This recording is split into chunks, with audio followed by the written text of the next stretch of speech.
रंभा मालिकेच्या आजच्या भागामध्ये आपण पाहणार आहोत की राणी आता रमाने जो डब्बा केलेला असतो तो डब्बा घेऊन आलेली असते। ते सगळं जेवण जे आहे ते रमाने केलेलं असतं आणि राणी तिथे येऊन सांगत असते की हे जेवण मी केले जेणेकरून या लोकांना सगळ्यांनी खायला हवं। हाच मुख्य तो खरं तर रमाचा उद्देश असतो। पण दुसरीकडे मात्र आता इरावती म्हणत असते की अगं अजून इथे कोणीही नाही आहे, म्हणजे पार्वती आजी नाही आहे, अक्षयही नाही, आरोही नाही आहे, सगळीजण एकत्र आले ना की आपण जेवूया असं ती ताराला सांगू लागते। आणि ते सुद्धा राणीच्या समोर राणीला म्हणत असते की तू आमची काळजी करू नको, इतकी काळजी केलीस ना आमची बस झाली, आता आम्ही आमचं जेवून घेऊ, तू जा, तू गेलीस ना तरीही चालेल असं देखील ती आता राणीला बोलू लागते। मग काय राणी आता निमूटपणे तिकडनं निघून जाते आणि जेव्हा आता राणी तिकडनं निघून जाते ना तेव्हा मात्र आता तारा इरावतीला म्हणत असते की असं काय करतेस ग तू, ग्रॅमी मला खूप भूक लागली ग, तू थोडं तरी समजून घे ना, मला ना त्रास होतोय, असं नको करूस असं बोलूनच ना ती आता तिला बोलत असते।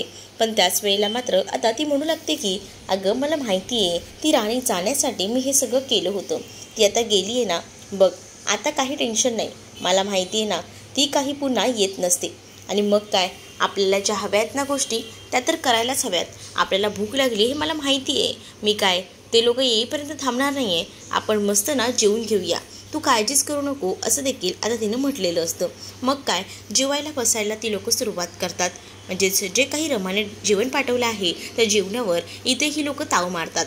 इरावती, मालविका, तारा आणि पार्थ कोणाचाही विचार करत नाही, बिचारी सीमा हिचा डोळा लागलेला असतो, तिचं लक्ष नसतं, त्यामुळे तिला माहीत नसतं। तर दुसरीकडे मात्र ही सगळीजणं जेवण संपवतात आणि त्यातील एक चपाती आणि थोडीशी भाजी ही फक्त बाजूला काढून ठेवली जाते, ती फक्त आरोहीसाठी, का तर आरोहीच्या मनात सुद्धा रमा उतरायला हवी ना यासाठी त्यांचे प्रयत्न सुरू असतात। मग काय आरोहीला मुद्दामून हे सगळं दाखवायचं, म्हणजे कसं आरोहीला समजेल ना की तिची आई कशी आहे काय आहे, म्हणून तर आपल्याला हे करायला हवं असं देखील आता ती म्हणू लागते।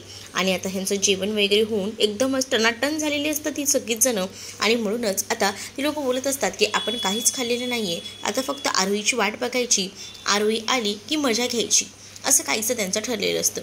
मग काय तेवढ्यातच तिकडनं आरोही आलेली असते आणि आरोहीला जेव्हा मालविका बघते तेव्हा ती म्हणू लागते की ती बघा आरोही आलेली आहे। मग काय आरोहीला बघूनच खूप जास्त आनंद जो काही आहे तो झालेला असतो, कारण आता इरावतीला रमाविरोधात आरोहीला भडकवायचं असतं ना, यासाठी तिने थोडीशी का होईना तिच्यासाठी चपाती ठेवलेली असते, बाकी सगळे डबे रिकामे केलेले असतात।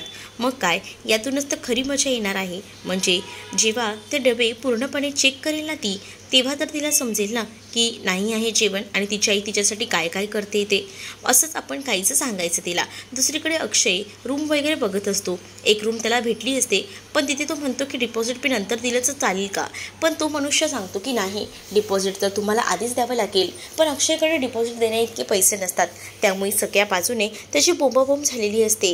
त्यालाही कळत नसतं की आता काय करावं, त्याच्याकडे काही ऑप्शनही उरलेला नसतो, म्हणूनच तो आता असाच वनवन भटकत असतो। त्याच वेळेला त्याच्या लक्षात येतं की आपल्याला आरोहीनं सांगितलं आहे की निदान आपल्या डोक्यावर छत तरी आहे का, तंबू तरी आहे का असं देखील विचारलेलं असतं, पण त्यांच्याकडे तेही नसतं। मग आता माझी मुलगी काय रात्रभर अशीच बाहेर झोपणार का या विचाराने तो अस्वस्थ झालेला असतो। त्याच वेळेला त्याला इरावतीचं बोलणं आठवतं, इरावतीने म्हटलेलं होतं की रमाने तुला ॲडव्हान्स देते म्हणून सांगितलं होतं, मग दिला का ॲडव्हान्स, पण नाही। या सगळ्याबद्दल त्याला आठवल्यानंतर तो विचार करतो की निदान घर नाही भेटले, पण या सगळ्यांना उपाशी पण मी ठेवू शकत नाही ना, या सगळ्यांना तर खायला द्यायलाच हवं, मी काहीतरी खायला आणतो असं बोलून असतो तिकडनं बाहेर पडतो। दुसरीकडे मात्र आता पाहायला मिळतं आरोही आता येते इरावतीला येऊन मिठी मारते आणि म्हणत असते की मी आले, पण आई कुठे आहे, अगं आई तुझी थांबली नाही गं, ती फक्त डबा देऊन निघून गेली, तिला आपल्यासारखं रस्त्यावर थोडी ना थांबता येणार आहे, कारण आपण तर घराच्या बाहेर आहोत ना, आणि आपल्यासाठी हे असंच राहावं लागणार आहे, कारण तुझ्या आईनेच तर आपल्याला घराबाहेर काढलंय ना, असं काहीसं बोलून तिला आता भडकवायचं काम जे आहे ती इरावती करू लागते। तर आरोही म्हणत असते की आईने का घराबाहेर काढले, बाबा तर सांगत होता की आपण ट्रिपला आलो आहे, अगं नाही गं, आपण ट्रिपला वगैरे काही आलेलो नाही आहे, ती काय ना तुला बरं वाटायला हवं ना, म्हणून बाबा तसं बोललं असेल, पण तुला माहिती आहे का तुझ्या रमाईने तुझ्यासाठी टिफिन पाठवलं आहे, नक्कीच तुझ्या आवडीचं काहीतरी पाठवलं असेल, बघ जाऊ। मग काय आता आरोही डबा उघडून बघते तर त्या डब्यामध्ये ना काहीसुद्धा नसतं, सगळे डबे रिकामी असतात आणि फक्त एका डब्यात ना एक चपाती असते। मग ती विचार करते की आई असं कसं करेल, म्हणजे आई रिकामी डबे मला पाठवणार नाही यावर आरोहीचा पूर्ण विश्वास असतो, पण आरोही सांगू लागते की मग आईने असं का केलं, तर इरावती म्हणते की अगं तुझ्या आईचा ना राग आहे, तो राग तिने असा व्यक्त केला, पण निदान तुझ्यावर तरी व्यक्त करायला नको होता गं असा राग, कारण मला माहिती आहे तिचं आणि बाबाचं भांडण झालंय, पण ह्याचा राग असा काढायचा म्हणजे तुलाही उपाशी ठेवलं, तुझी काळजी करत नाहीये ती आता आणि तू फक्त आई आई करून नाचतेस असं मुद्दामून आता इरावती आरोहीला भडकवू लागते. तर हे सगळं ऐकून पार्वती आजीला राग येतो. पार्वती आजीच्या लक्षात येतं की नक्कीच रमा जी आहे ती काहीतरी देऊन गेलीच असणारे, हे रिकामे डागे रमाने दिलेच नसणारे, पण ह्या लोकांचं खाऊन झालं असेल आणि मुद्दामून ती लोक रमा विरोधात आरोहीला भडकवत आहेत, असंच काहीच असणार असा विचार असणार आता इथे मात्र आजीच्या डोक्यात येत असतो. म्हणून आजी जी आहे ती विचार करत असते, पण इकडे मात्र आरोही ही खूप जास्त टेन्शनमध्ये असते. आईने असं का केलं असेल हे विचार तिच्या डोक्यात येत असतात, पण बाबा अजूनही आलेला नाही. तिला आता अक्षयची काळजी असते, म्हणूनच ती अक्षयच्या काळजीने लगेचच तिकडनं पळ काढते, कारण शेवटी ती लहान मुलगी आहे आणि मुलीला बापाविषयी खूप काही वाटत असतं. म्हणूनच ती आता कोणताही विचार न करता तिकडनं जायला निघते. पण दुसरीकडे मात्र आजीला या सगळ्या वागण्याचा म्हणजेच इरावती जे काही वागत असते त्याचा खूप जास्त संताप आलेला असतो, कारण तिला माहिती असतं की रमाने फक्त ह्यांच्यासाठीच टिफिन नाही तर सगळ्यांसाठी टिफिन पाठवलेला असणार आहे, पण या लोकांनी मुद्दामून या आरोहीसाठी, माझ्यासाठी, अक्षयसाठी आणि त्यासोबत सीमासाठी डबा ठेवलाच नाही. या चौघांनीच हे फस्त केलं, पण तोंडाने बोलताना फक्त सांगतायत की मुद्दामून या सगळ्या गोष्टी, पण माझी रमा असं करणार नाही यावर माझा पूर्णपणे विश्वास आहे असं देखील आता आजीचं म्हणणं असतं.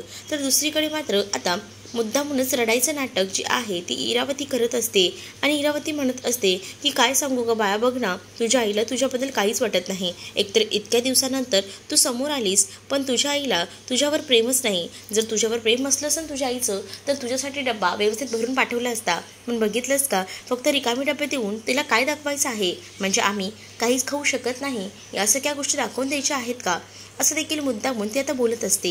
मग काय इकडे या लिमिट क्रॉस होत असतात, तारासुद्धा खूप काही बोलत असते आणि तुझ्या आईमुळेच आज आपण घराबाहेर आहोत असं देखील तारा आरोहीला सांगते. मग या गोष्टी जेव्हा आता आरोहीला समजतात तेव्हा आरोहीला विश्वास बसत नसतो की आपली आई असं वागू शकते, पण त्याच वेळेला आता इरावती रडायचं नाटक करून सांगू लागते की हो तुझी आई अशीच वागलेली आहे. पण दुसरीकडे मात्र आता या सगळ्या गोष्टीचा त्रास रमाला होत असतो. रमा विचार करत असते की मी या सगळ्यांना घराबाहेर काढलं, माझं मन जड केलं, पण मलाच आता खूप कसं तरी वाटतंय. खरं तर ना अक्षयने इथे असायला हवं होतं. त्याच वेळेला तिला राणीचं बोलणं देखील आठवतं. राणीने तिची कशा पद्धतीने समजूत घातली होती आणि तुम्ही हे घर जपलं आहे, तोडलं नाही आहे, हे शब्द देखील तिला आठवू लागतात. आणि जेव्हा ह्या शब्दांचा तिच्यासमोर आता पुन्हा एकदा जागर होतो तेव्हा ती विचार करते की नाही माझंच कुठेतरी चुकते, मी आता अशी तशी बसून चालणार नाही, मला लवकरात लवकर इथून बाहेर पडावं लागेल, कारण नेमकं तिथे काय चाललंय काय नाही खरंच कळत नाही आहे. आणि तिला त्या जोगतिनीचं बोलणं देखील आठवतं. जोगतिनीने सांगितलेलं आहे की तुझं आता वाईट काय या रात्रीपासून सुरू होत आहे, मग नेमकं माझ्या आयुष्यात नेमकं काय घडणार आहे याची सुद्धा भीती आता तिला असते. आणि म्हणूनच ना ती आता विचार करत असते की काय करू, आणि म्हणून तिला तर खूप जास्त टेन्शनही आलेलं असतं. तर दुसरीकडे मात्र आता ती विचार करते की आता इथे थांबून जास्त वेळ चालणार नाही आहे, आपण लवकरात लवकर बाहेर निघूया, म्हणजे निदान आपल्याला कळेल तरी की तिथे नेमकं काय सुरू आहे. मग काय असा विचार करूनच ती घराबाहेर पडायचा निर्णय घेते. तर दुसरीकडे मात्र आरोही वणवण करून सगळीकडे फिरत असते. अक्षयला शोधायचं काम तिच्या हातात असतं. ती आता जिकडे तिकडे बाबा बाबा अशी हाक मारून अक्षयला शोधत असते. तर अक्षय मात्र रूमच्या शोधात आणि त्याचसोबत मुलांसाठी काहीतरी खायला घेऊन जायचं या शोधात असतो. पण ही इरावती इतक्या खालच्या थराची आहे ना की तिने जरा देखील विचार केलेला नसतो की या सगळ्या गोष्टी अशा पद्धतीने घडतील. पण दुसरीकडे मात्र अक्षय हा सगळीकडे चौकशी करतच असतो आणि त्याच वेळेला आता त्याच्या लक्षात येतं की नाही आपण जे आहे ते निदान मुलांना खायला तरी बघायला हवं, आणि म्हणूनच तो खायची सोय करत असतो. पण त्याची शुगर खूप जास्त कमी झालेली असते, कारण त्याने सकाळपासून काहीसुद्धा खाल्लेलं नसतं आणि त्याचा त्रास त्याच्या शरीरावर अक्षरशः दिसत असतो. तो एक मनुष्य अक्षयला साईडला बसवतो. तर दुसरीकडे इरावती आजी आता पुन्हा एकदा त्या गार्डनमध्ये आलेली असते, म्हणजेच आता त्यांची जागा दुसरीकडे शिफ्ट करावी लागत असते, कारण त्यांचं खाऊन पिऊन झाल्यानंतर त्यांचा जागरण गोंधळाचा कार्यक्रम सुरू होतो. म्हणजे जास्त चावचाव करत असतात ते, आणि त्या चावचावचा परिणाम हा सगळा अशा पद्धतीने होऊ लागलेला असतो. आणि त्याचा सगळ्याचाच राग ना आता खूप जास्त राग जो आहे तो आलेला असतो, आणि तो राग सगळा काही आता पार्वती आजी काढू लागते. पार्वती आजी म्हणत असते की तुम्हा लोकांना काय झालंय काय, म्हणजे एका जागेवर तर बसताही येत नाही आहे का? एकतर घर सोडून वनवन फिरतोय आपण, डोक्यावर छप्पर नाही आहे. त्यात अक्षयने आता सगळ्यांसाठी रूम बघायचं ठरवलंय, पण त्या अक्षयच्या मनात सुद्धा ते रमाविरुद्ध इतकं विष घालवायची काहीच गरज नाही आहे मालिका. आणि इरावती, तुम्ही दोघीही जणी ना जे काही करताय ना ते आताच्या आता थांबवा. बस झालं, पुरे झालं हे सगळं, असं देखील आता बोलून ती सगळ्या काही गोष्टी सांगू लागते. तर दुसरीकडे मात्र आता इरावती असते ना, ती म्हणत असते की मी काय केले, मी काहीसुद्धा केलेलं नाही आहे, उगाच आहे ना माझ्यावर आरोप करू नकोस, आणि असं बोलून ती जास्त भडकलेली असते.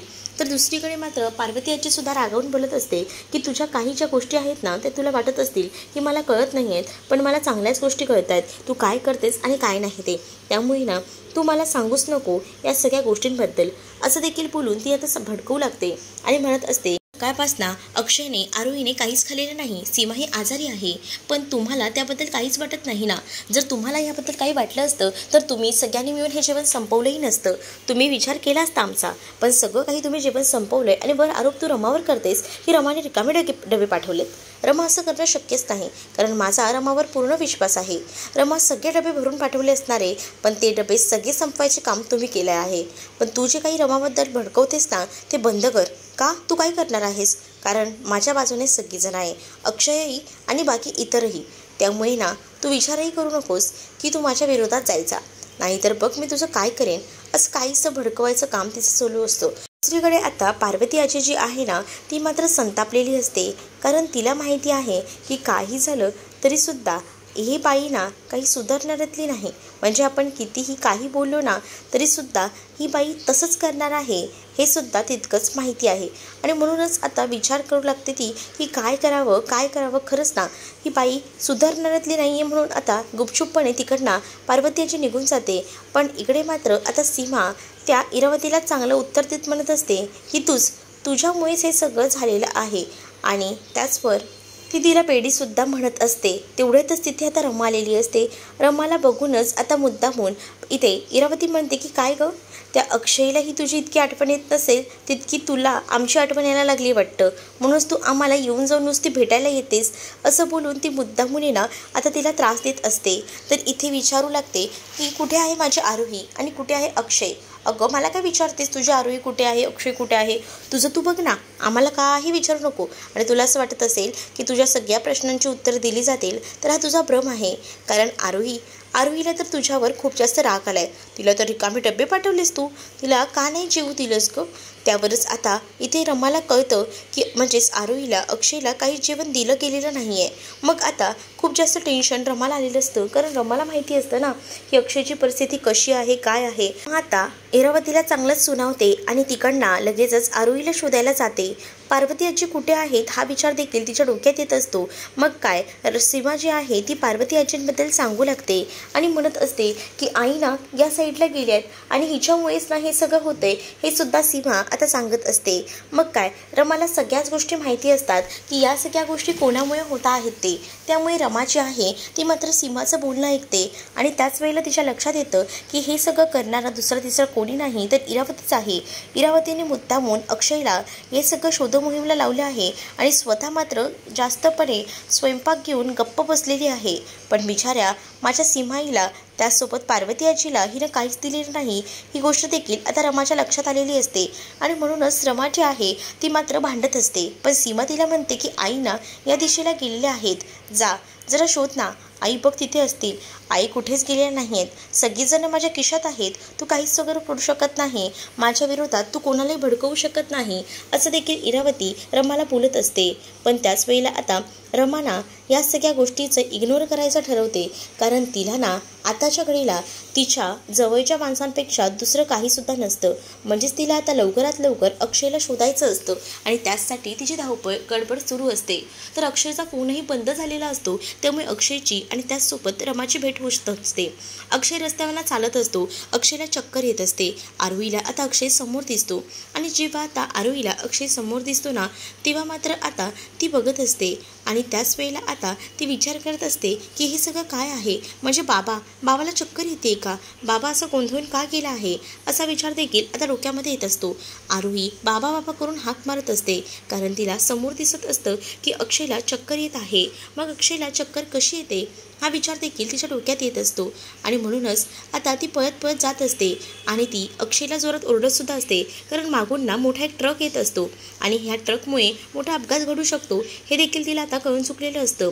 मग हा अपघात रोखण्यासाठी तिची आता खूप मोठी हालचाल सुरू असते. तिने आता ट्रकवाल्याला थांबवलेलं असतं, कारण तिला माहिती आहे जर ट्रक खाली आपला बाप हे गेला तर प्रॉब्लेम होऊ शकतो आणि म्हणूनच तिने आता त्या ट्रकवाल्याला थांबवलेलं असतं. तो ट्रकवाला उतरतो गाडीतून आणि आता म्हणत असतो की तुम्हाला जीव द्यायला माझीच गाडी सापडली का, उठ रे बेवड्या उठ, असं देखील म्हटलं जातं. पण त्यावेळेला आरोही म्हणत असते की प्लीज माझ्या बाबांना असं काही बोलू नका, कारण माझे बाबा तसे नाही आहेत, तुम्ही चुकीचं बोलताय, माझ्या बाबा दारू नाही पियालेत, मला माहिती आहे ना बायकोसोबत भांडण झालं असेल म्हणून दारू पिऊन बसला असेल, मला माहिती आहे या सगळ्या गोष्टी, अशा माणसांना ना मी चांगलंच ओळखतो, असं देखील तो म्हणू लागतो.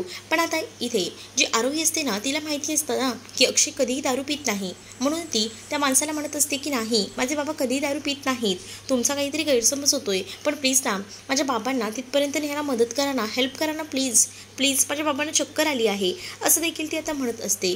मग काय आता ती सगळीजणं अक्षयला मदत करायचं ठरवतात, म्हणजे एका पॉईंटला अक्षयला तिथे नेऊन सोडतात जेणेकरून तिथे उपचारसुद्धा तिला करता येतील. एका जिन्याच्या साईडला तिला पहिला बसवलं जातं. मग आता सगळ्यांकडे कशी हेल्प मागावी हे काही कळत नसतं. ती विचार करते की काय झालं असेल बाबाला, बाबा तू दारू तर पियाला नाही ना, असं देखील ती आता ते माणूस गेल्यानंतर विचारत असते अक्षयला. अक्षय मात्र आता तो बोलण्याच्या तंद्रीतही नसतो, पण तो आता आरोहीला सांगू लागतो की बाया माझी शुगर लो झालेली आहे. मग आता आरोहीच्या लक्षात येतं शुगर कमी झाली आहे, मग आता मी काय करू म्हणूनच ती आता अक्षयच्या खिशातून मोबाईल बाहेर काढते आणि जेव्हा ती अक्षयच्या खिशातून मोबाईल बाहेर काढते ना तेव्हा मात्र ती आता लगेच कॉल करायचं ठरवते. मग ती रमाला कॉल करायचा प्रयत्न करत असते, पण त्याचा फोनच स्विच ऑफ असतो, त्यामुळे रमालाही कॉल लागणार नसतो. दुसरीकडे रमा अक्षय आणि आरोहीला शोधत इकडे तिकडे बनवत फिरत असते, कारण तिलाही माहिती आहे की आरोही ही कुठे हरवली तर मन रस्त्यावरून येणाऱ्या जाणाऱ्या सगळ्या माणसांना ती आरोहीबद्दल विचारत असते आणि तुम्ही या मुलीला कुठे पाहिलं आहेत का असं म्हणते, पण कोणीही तिला अशी चोख उत्तरं देत असतात की कोणी पाहिलं आहे असं.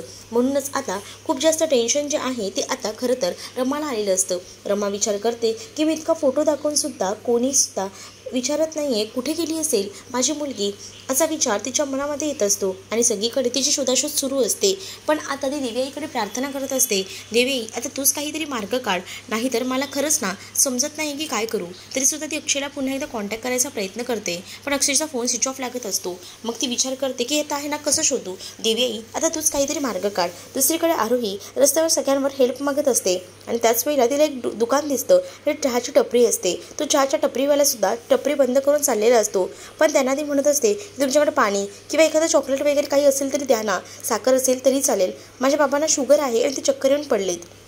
आणि असं बोलू ती त्याच्याकडनं ते घेते आणि त्यानंतर तिथे एक व्हीलचेअर तिला दिसते, म्हणजे एक चेअर असते त्याला व्हील असतात आणि त्या चेअरवर ती आता अक्षयला बसवते आणि हळूहळू का होईना घेऊन जायचा प्रयत्न करत असते. त्याला आधी त्याची जी आहे ती शुगर नीट करायचा प्रयत्न करते, त्याला गोड खाऊ घालते जेणेकरून त्याला बरं वाटेल आणि अक्षयला थोडं बरंही वाटत असतं. मग काय ती आता घेऊन स्वतः जायला निघते. तर तुम्हाला हा भाग कसा वाटला हे नक्कीच मला कमेंटमध्ये सांगा. अशाच नवनवीन भागांसाठी आपल्या चॅनलला सुद्धा सबस्क्राईब करायला विसरू नका. व्हिडिओ आवडला असेल तर व्हिडिओला लाईक करा. चला तर मग भेटूया पुढच्या भागामध्ये. तोपर्यंत टाटा बाय.